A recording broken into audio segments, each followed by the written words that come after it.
Good, everybody? It's your boy Kama. We back with another video. Today I wanted to get into it. First and foremost, I wanted to tell everybody to look out for probably, if not drop tonight, probably drop early tomorrow. Got a NBA roundtable coming up. We're redoing our personal list of the top 25 under 25 list. So everybody look out for that. But yeah, real quick, man, I want to touch on earlier it was breaking news that all the Broncos players said they opting out of physical voluntary workouts. For case would be as the Nflpa seems to be pushing for another virtual offseason. I'm all for player safety. I'm all for human safety regardless, but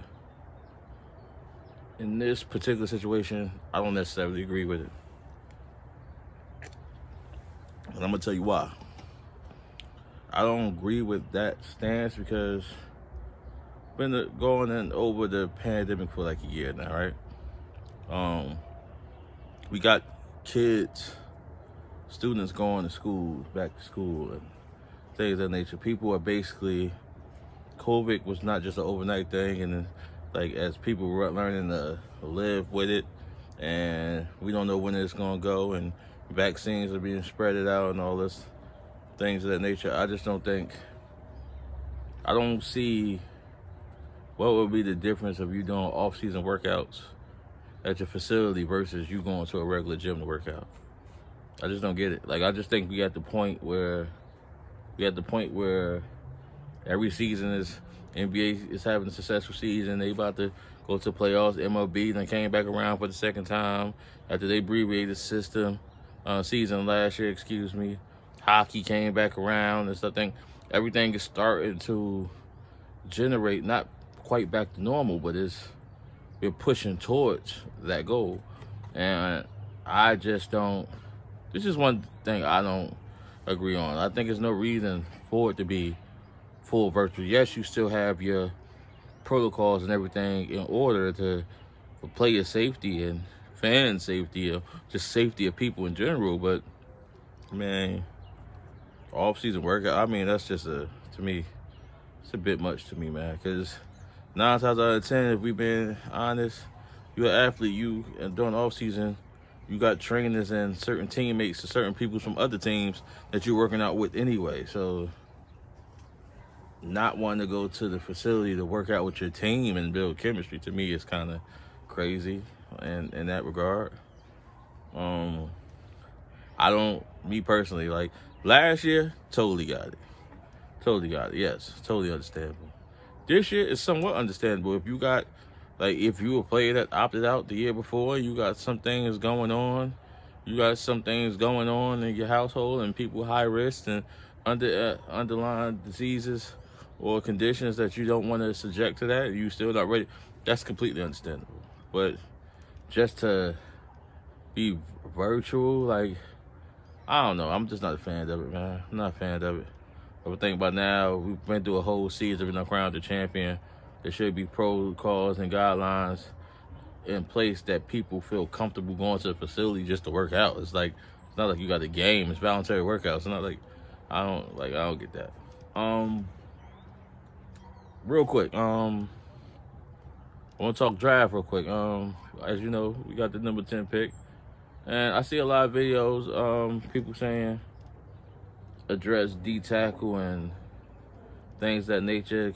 Kyle Pitts shouldn't be the pick, and like things like. I mean, I'm on that gravy train as well. Like, whether we get the corner of the future, whatever we get, like. But my thing is this: even if we go D tackle, and it's a way we could address all our needs, but there's no D tackle or one technique in this draft that's worth the number 10 pick. It's just not. We'll be shooting for the stars. We'll be reaching. It would be a terrible pick at number 10. So I come in this draft bracing myself for number 10 is going to be a high-profile player. When you have a top 10 pick, it's going to be a high-profile player, highly talented players. Going to be one of them tackles or one of the skill players fall or one of the corners. That's just is what it is, unless something amazing happens and we make a mistake in the draft. Like, I don't see that happening. But I mean, I just want to give people cause to pause, man. Just because, like me personally, I'm not a fan of going up to get Kyle Pitts or taking Kyle Pitts at number 10. Even though I would understand how dynamic our offense would be, but I would look at it from a different standpoint. But just because we would make a pick like that, number 10, don't mean that your whole draft is going to be a terrible draft and bust, because you can still address the need. Because, like, and I want to get this out of the way too. Just because I'm not a fan of going to get Kyle Pitts at number 10 doesn't mean I don't think he's an improvement in the tight end room. He's an improvement. I'm not saying that. I'm not saying he's not going to be an improvement. I think he's going to be a very good player in the NFL.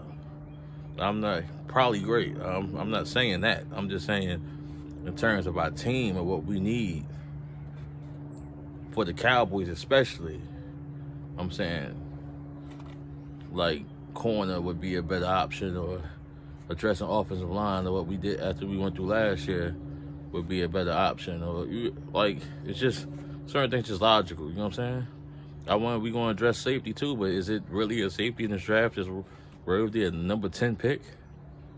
No, it's not.